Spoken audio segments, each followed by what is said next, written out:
Hello dear, this is Izhar Ahmed. Welcome to our YouTube channel unique study point. तो students, आज हम class 9th mathematics का अध्याय 2 जिसका नाम है बहुपद को पढ़ेंगे। तो सबसे पहले हम जान लेते हैं कि आपको इस चैप्टर में क्या क्या पढ़ना है, कौन कौन से टॉपिक पढ़ने हैं। तो देखिए, सबसे पहले हम इसमें पढ़ेंगे चर के बारे में, चर क्या होता है। सेकंड पढ़ेंगे हम अचर के बारे में कि अचर क्या होता है। थर्ड व्यंजक पढ़ेंगे। फिर बहुपद पढ़ेंगे कि बहुपद क्या होता है। और उसके बाद हम पढ़ेंगे एक चर वाले बहुपद। और उसके बाद पढ़ेंगे बहुपद की घात। उसके बाद पढ़ेंगे बहुपद के गुणांक। नेक्स्ट हम पढ़ेंगे बहुपद के पद। उसके बाद है आपका अचर बहुपद। उसके बाद शून्य बहुपद, बहुपद के शून्यक, बहुपद के प्रकार, बहुपद कितने प्रकार के होते हैं और किस बेस पर होते हैं। उसके बाद शेषफल प्रमेय और गुणनखंड प्रमेय। तो ये सभी टॉपिक हम कवर करेंगे इस चैप्टर में। तो इस वीडियो में हम इन सभी टॉपिकों का एक परिचय लेंगे कि ये सभी क्या होते हैं और किस तरीके से हम इसको कंप्लीट कर सकते हैं। और इसी से रिलेटेड आपको आगे एक्सरसाइज में क्वेश्चन देखने को मिलेंगे। चलिए शुरू करते हैं।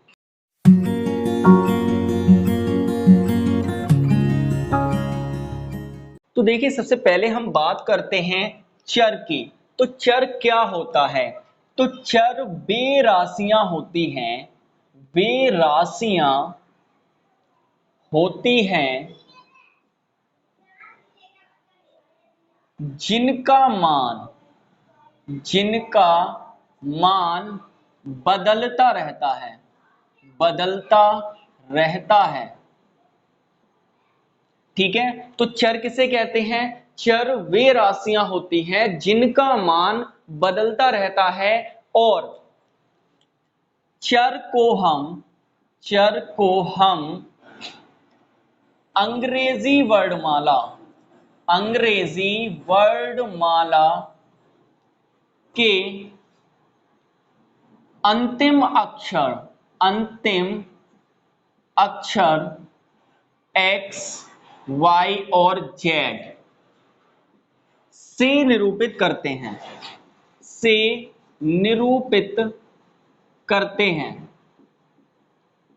ठीक है, तो चर क्या होता है? चर वे राशियां होती हैं जिनका मान बदलता रहता है, एक नहीं रहता, बदलता रहता है। आपने देखा होगा कभी x की वैल्यू 0 आती, कभी 1 आती, कभी 2 आती, कभी कुछ आती, कभी कुछ आती है ना। तो चर वे राशियां होती हैं जिनका मान बदलता रहता है। और जो चर होता है, इन्हें हम अंग्रेजी वर्णमाला के अंतिम अक्षर x, y और z से निरूपित करते हैं। अब देखिए, इसे एग्जाम्पल से समझते हैं। जैसे हमने एग्जाम्पल लिया 2x 4y 6z। अब आप यहां पे देखेंगे कि यहां पे 2x है, यहां पे 4y है, यहां पे 6z है। तो जो x, y और z है ना, ये हमारे इसमें क्या है? चर हैं। ठीक है, तो ये हमारे क्या हैं? चर हैं, चर राशियां हैं ये हमारी। ठीक है, अब नेक्स्ट हम बात करते हैं इसमें अचर की। अचर, तो अचर राशियां क्या होती हैं? तो इसमें आप लिखेंगे कि अचर वे राशियां होती हैं, वे राशियां होती हैं जिनका मान नहीं बदलता है, नहीं बदलता है। या आप कह सकते हैं कि सदैव समान रहता है, समान रहता है। तो अचर क्या होता है? अचर वे राशियां होती हैं जिनका मान नहीं बदलता, सदैव समान रहता है। तो जो अचर होते हैं, इन्हें हम अंग्रेजी वर्णमाला के शुरुआती अक्षर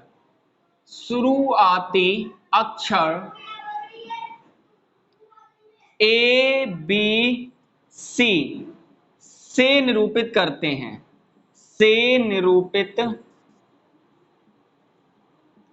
करते हैं।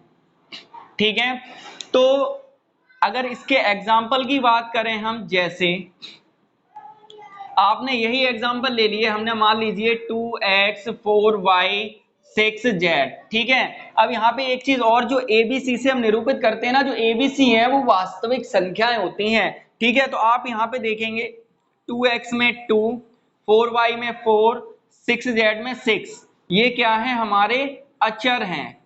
अचर हैं, अचर क्या होता है, जिनके मान में परिवर्तन नहीं होता है। अब आप देखिए ये 2 है, क्या आप इसे 2 को 4 पढ़ सकते हैं? नहीं पढ़ सकते। क्या 4 को 2 पढ़ सकते हैं? नहीं पढ़ सकते। तो चर वे राशियां होती हैं जिनका मान बदलता रहता है, और अचर वे राशियां होती हैं जिनका मान नहीं बदलता है, सदैव समान रहता है। आई होप आपको चर और अचर में डिफरेंस समझ में आ गया होगा कि चर और अचर किसे कहते हैं। अब हम बात करते हैं अपने नेक्स्ट पॉइंट की, जो है बीजीय व्यंजक, या फिर व्यंजक भी बोल सकते हैं हम इससे।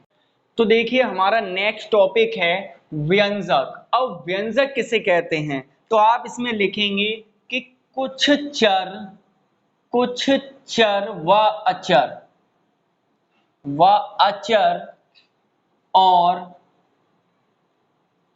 गणितीय संक्रियाएं जैसे योग, अंतर, गुणा और भाग।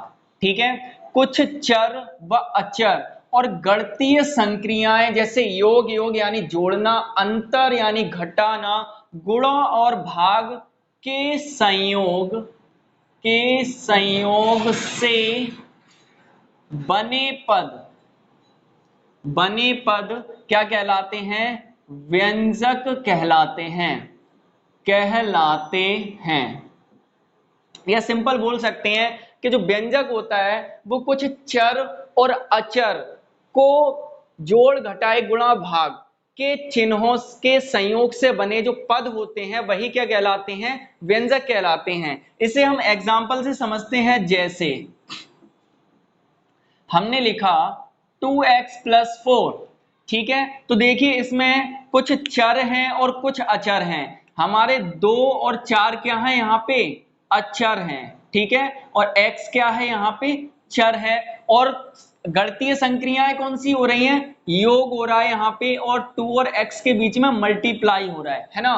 तो इनके संयोग से ये 2 पद बने हुए हैं हमारे, यही हमारे क्या कहलाते हैं? व्यंजक कहलाते हैं। आप और भी एग्जांपल ले सकते हैं। 2x की पावर -2 + 6 3y² - 1/2, इस तरीके से ले सकते हैं। या z की पावर 1/2 - 3, है ना। इस तरीके से आप और भी एग्जांपल ले सकते हैं। तो आप कह सकते हैं व्यंजक में कि कुछ चर व अचर और गणितीय संक्रियाओं जैसे जोड़, घटा, गुणा, भाग के संयोग से बने पद ही क्या कहलाते हैं? व्यंजक कहलाते हैं। ठीक है, अब हमारा नेक्स्ट पॉइंट जो है वो है बहुपद।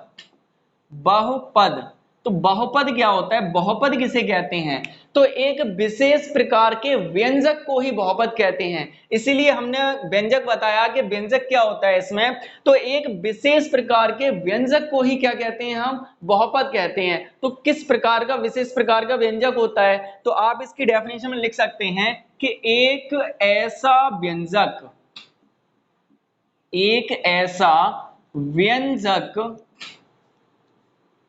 जिनमें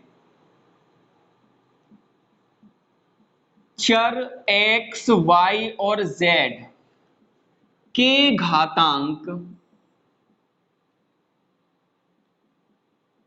धनात्मक पूर्णांक हों।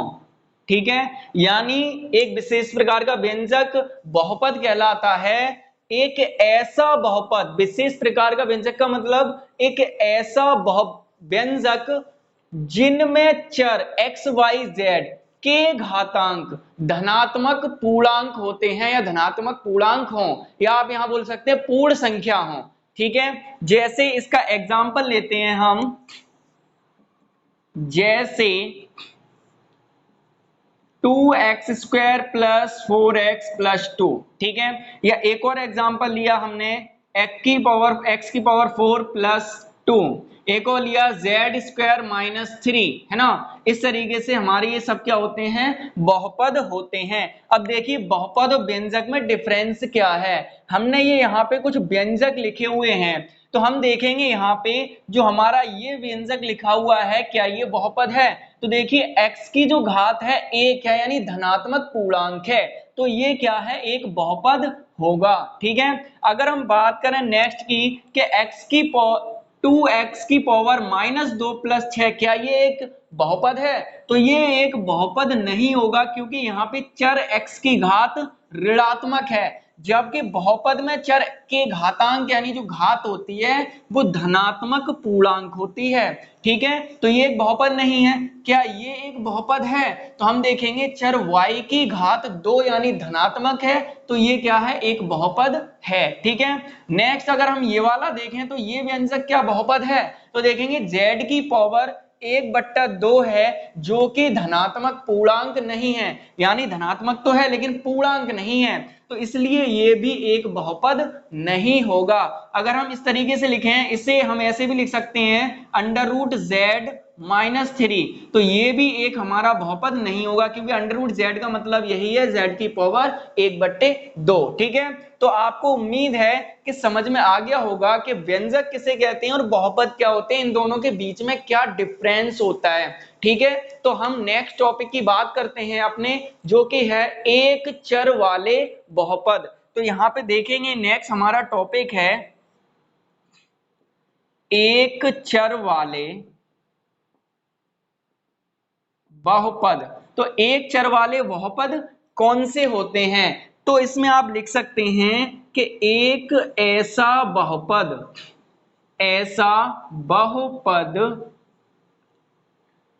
जिसमें केवल एक ही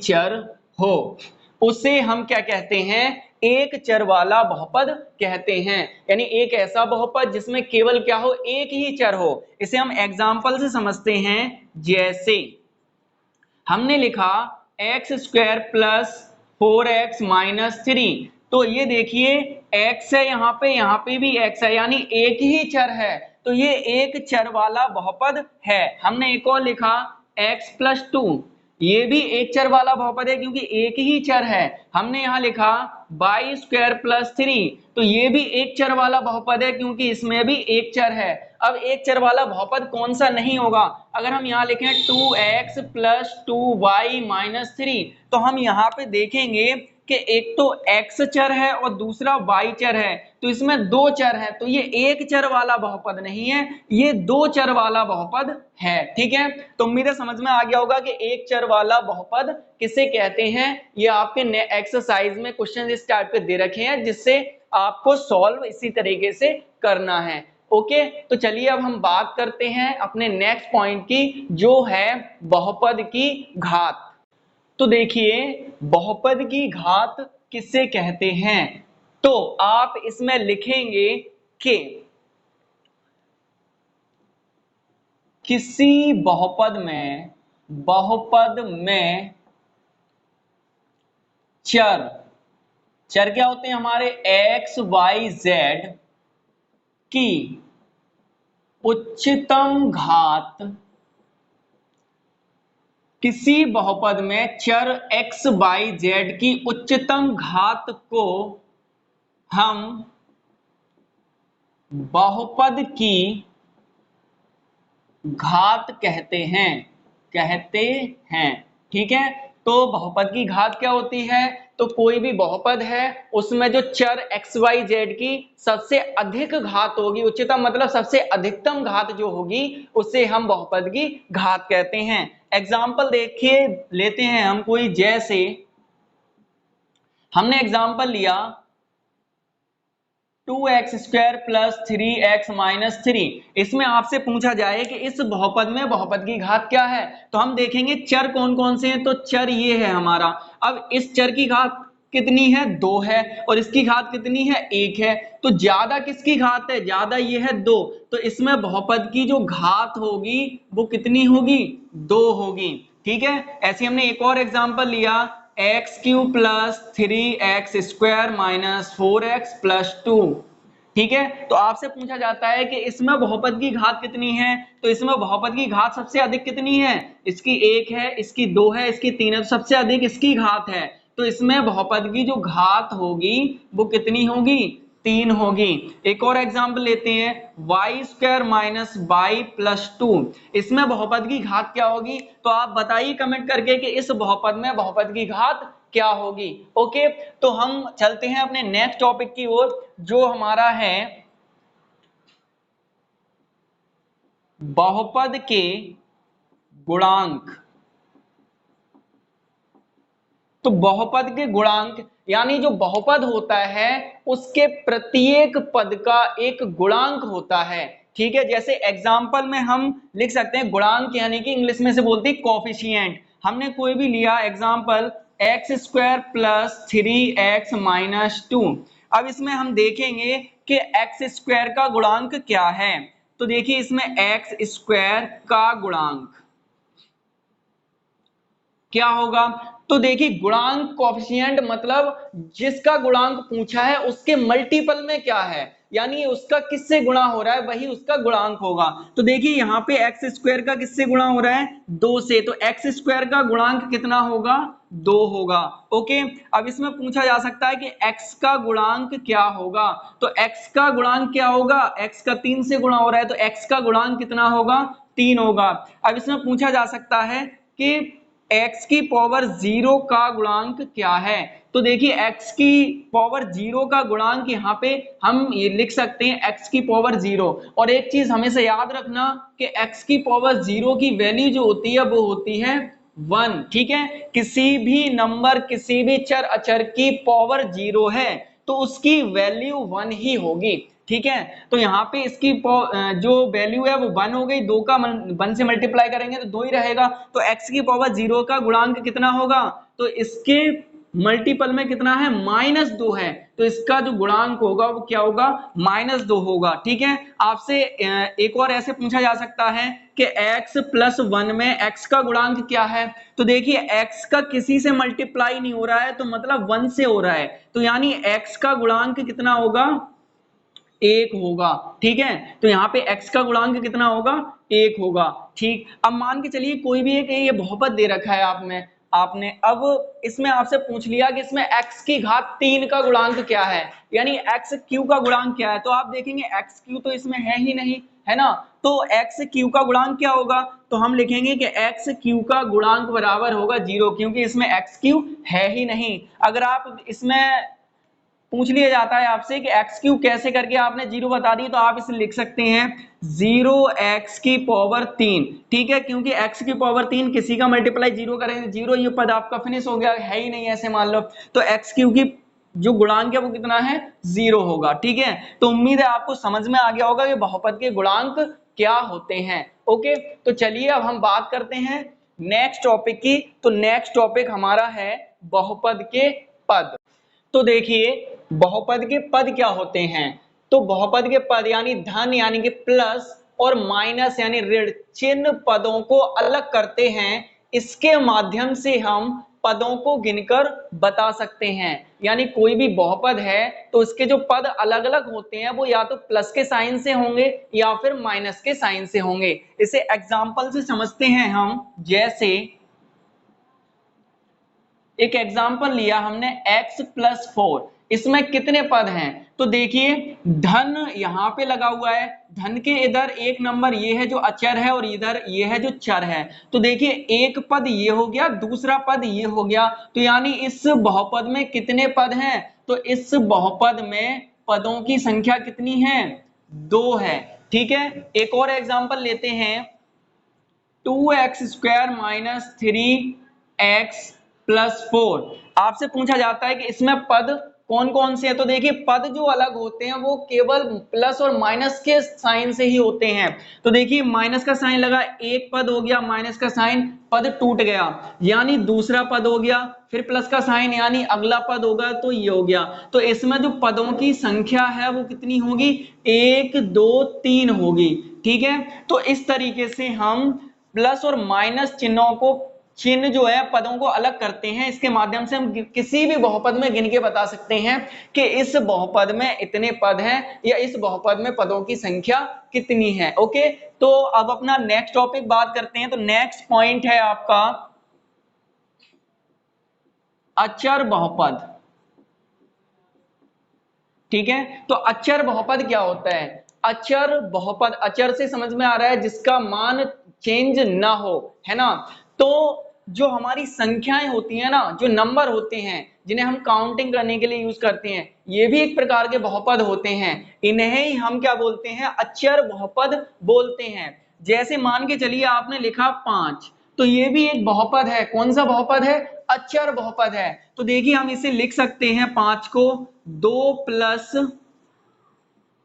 3, तीनों तो 5 होते हैं, इस तरीके से लिख सकते हैं, है ना। और इसे हम लिख सकते हैं x की पावर 0, 2x की पावर 0 प्लस 3। तो हम देखेंगे यहाँ पे चर भी है हमारे पास और अचर भी है ना। ये दोनों अचर हैं और ये हमारा चर है, ये अचर है। ठीक है, तो ये एक व्यंजक है और व्यंजक के साथ साथ क्या है?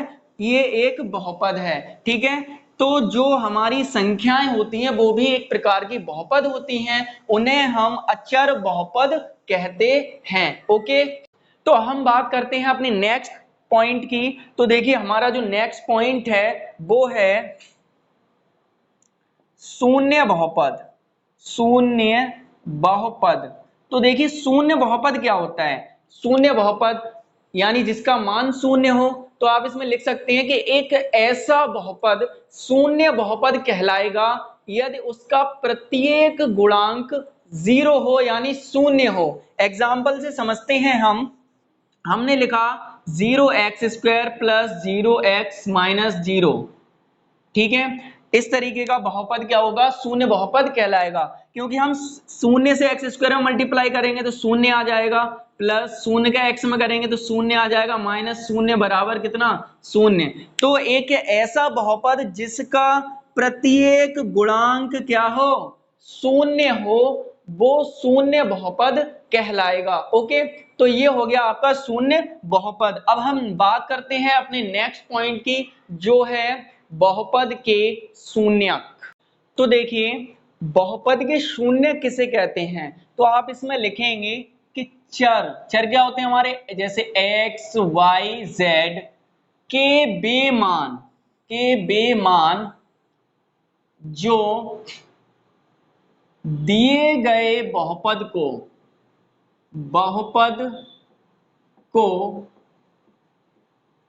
शून्य करते हैं,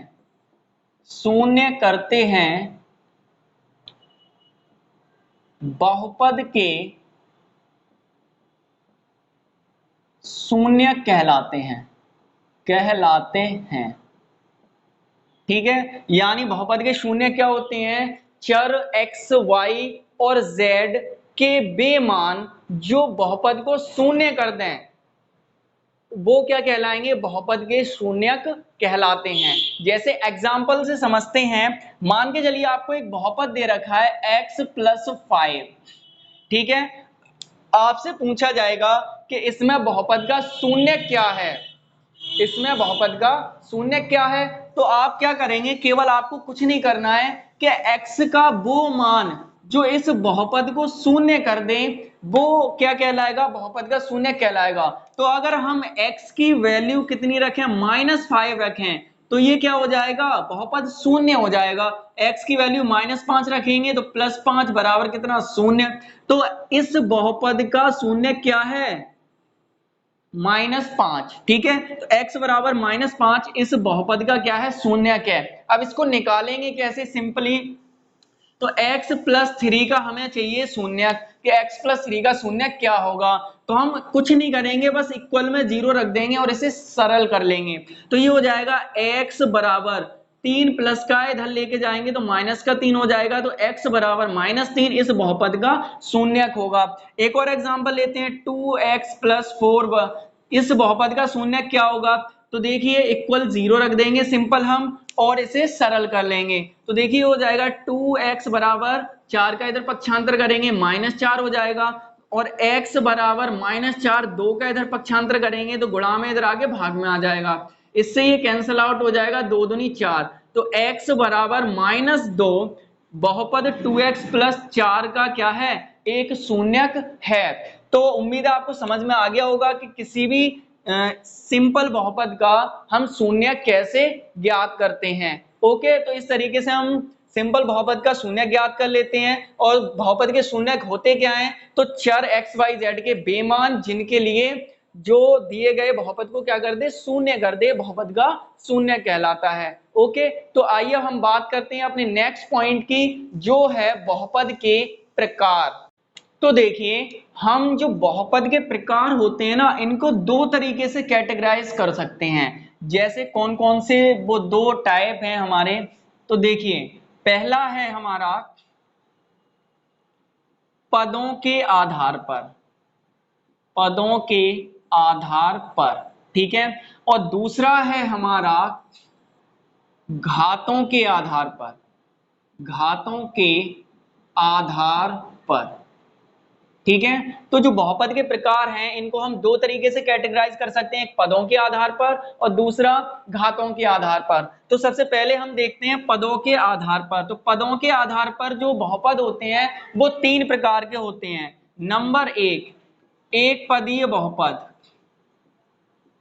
एक पदीय बहुपद, ठीक है। दूसरा होता है द्विपद या द्विपदीय बहुपद, तीसरा होता है त्रिपद या त्रिपदीय बहुपद, ठीक है। तो तीन प्रकार के बहुपद होते हैं पदों के आधार पर। नंबर एक पदीय बहुपद, नंबर दो द्विपदीय बहुपद, नंबर तीन त्रिपद या त्रिपदीय बहुपद, ठीक है। तो हम देखेंगे अब ये होते क्या हैं। तो देखिए एक ऐसा बहुपद जिसमें केवल एक पद हो उसे हम एक पदीय बहुपद कहते हैं, ठीक है। जैसे हमने एग्जांपल लिया 2x 4y² 3z⁻6। देखिए इसमें कितने पद हैं? केवल एक पद है, प्लस माइनस का साइन है ही नहीं, तो इसका मतलब केवल एक ही पद है ना। पदों को हम किससे अलग करते हैं? प्लस या माइनस के साइन से। तो इसमें केवल एक पद है, तो यानी ये कौन से बहुपद हैं? एक पदीय बहुपद हैं, ठीक है। अब हम बात करते हैं द्विपद या द्विपदीय बहुपद की। तो एक ऐसा बहुपद जिसमें दो पद हों वो क्या कहलाएगा? द्विपदीय बहुपद कहलाएगा। जैसे हमने लिखा 2x² + 1, या हमने लिखा y + 3, या हमने लिखा 4z⁻8 - 3, ठीक है। तो इसमें हम देखेंगे प्लस का साइन लगा हुआ है, एक पद ये है, एक पद ये, कितने पद? दो पद, यानी द्विपदीय बहुपद। इसमें एक पद ये और एक पद ये, कितने पद? दो पद, यानी द्विपदीय बहुपद। इसमें भी देखेंगे कितने पद हैं? दो पद हैं। तो एक ऐसा बहुपद जिसमें केवल दो पद हों द्विपदीय बहुपद कहलाता है। नेक्स्ट हम बात करते हैं तीसरे की, त्रिपद या फिर त्रिपदीय बहुपद। एक ऐसा बहुपद जिसमें केवल तीन पद हों उसे हम त्रिपद या त्रिपदीय बहुपद कहते हैं। Example x² - 2x + 3। इसमें हम देखेंगे कि इसमें कितने पद हैं? 1 2 3। देखिए माइनस लगा हुआ है, पद अलग हो गया है, प्लस लगा हुआ पद अलग, तो कितने पद हैं? 3 हैं। तो ये कौन सा बहुपद है? त्रिपदीय बहुपद है। ओके, अब हम बात करते हैं घातों के आधार पर। तो देखिए घातों के आधार पर जो बहुपद होते हैं तीन प्रकार के ही होते हैं। नंबर एक रैखिक या एक घातीय बहुपद, ठीक है। नंबर दो द्विघात या द्विघातीय बहुपद, ठीक। नंबर तीन त्रिघात या त्रिघातीय बहुपद, ठीक है। तो अब देखिए रैखिक यानी एक घातीय बहुपद, एक ऐसा बहुपद रैखिक बहुपद कहलाएगा या एक घातीय बहुपद कहलाएगा जिसमें चर x और y z की घात उच्चतम घात 1 हो। जैसे हमने एग्जांपल में लिखा, जैसे x प्लस 2, तो हम देखेंगे इसमें जो x की घात है वो कितनी है, कुछ नहीं है, इसका मतलब एक घात है, एक घात को हम लिखते नहीं है, ठीक है। हमने लिखा y माइनस 2, तो इसमें देखेंगे इसमें चर की घात कितनी है, 1 है, तो ये कौन सा बहुपद है, रैखिक बहुपद है, या आप इसे एक घातीय बहुपद भी कह सकते हैं। सेकंड है द्विघात बहुपद, तो सेम द्विघात नाम से समझ में आ रहा है, एक ऐसा बहुपद जिसमें बहुपद की अधिकतम घात यानी जिसमें चर x y z की अधिकतम घात कितनी हो, 2 हो, उसे हम द्विघात बहुपद कहेंगे। जैसे हमने लिखा, जैसे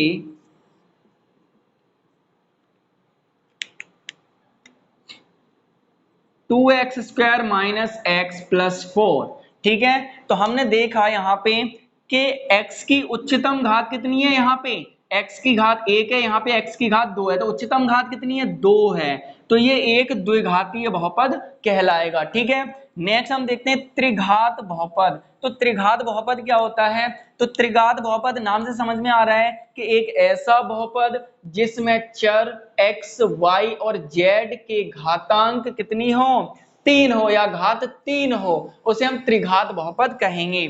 जैसे example x³ plus 2x minus x² minus 3x minus 2, ठीक है। तो हमने देखा यहाँ पे तीन जगह x है, एक ही चर है। अब देखिए यहाँ पे घात 1 है, यहाँ पे 2 है, यहाँ पे 3 है, तो अधिकतम घात कितनी है, 3 है, तो ये एक त्रिघात बहुपद है। ओके, अब हम एक चीज और बात कर लेते हैं, इसमें बहुपद का मानक रूप क्या होता है, ठीक है। बहुपद का मानक रूप, बहुपद का मानक रूप, ठीक है। तो बहुपद का मानक रूप क्या होता है, ये आप पढ़ भी आई थिंक चुके होंगे क्लास 8th में, के किसी भी बहुपद का मानक रूप कैसा होता है, जिसमें कोई भी एक बहुपद है उसमें चर की घात या तो अवरोही क्रम में हो या आरोही क्रम में हो। ओके, यानी कि जो एक बहुपद है उसकी जो घातें हैं चरों की, वो या तो घटते क्रम में हो या फिर बढ़ते क्रम में हो। जैसे हमने ये बहुपद लिखा है ये वाला, तो आप देखेंगे इसमें जो चर की घात है वो घटते क्रम में है। यहाँ पे घात 3 है, फिर 2 है, फिर 1 है, यहाँ पे 1 भी नहीं है, 0 है ना। तो ये एक बहुपद, ये अपने मानक रूप में लिखा हुआ है। अगर मैं इस बहुपद को लिखूं 2x प्लस 4x² माइनस 3, तो ये बहुपद तो है लेकिन अभी ये अपनी मानक फॉर्म में नहीं है। ओके, इसका पूरा मतलब डिटेल वाइज आपका 10th स्टैंडर्ड में है। जब हम 10th स्टैंडर्ड में इस चैप्टर को पढ़ेंगे तो उसमें हम और भी क्लेरिफाई करके इसको डिटेल में समझेंगे। तो आज के लिए बस हम इतना ही रखते हैं, और नेक्स्ट वीडियो में हम जो आपके 2 पॉइंट रह गए हैं, कौन कौन से, एक तो भागफल प्रमेय, शेषफल प्रमेय, और दूसरा गुणनखंड प्रमेय, तो 2 प्रमेय रह गई हैं जिसको हम नेक्स्ट वीडियो में कवर करेंगे। ओके, तो मिलते हैं नेक्स्ट वीडियो में। Thank you so much.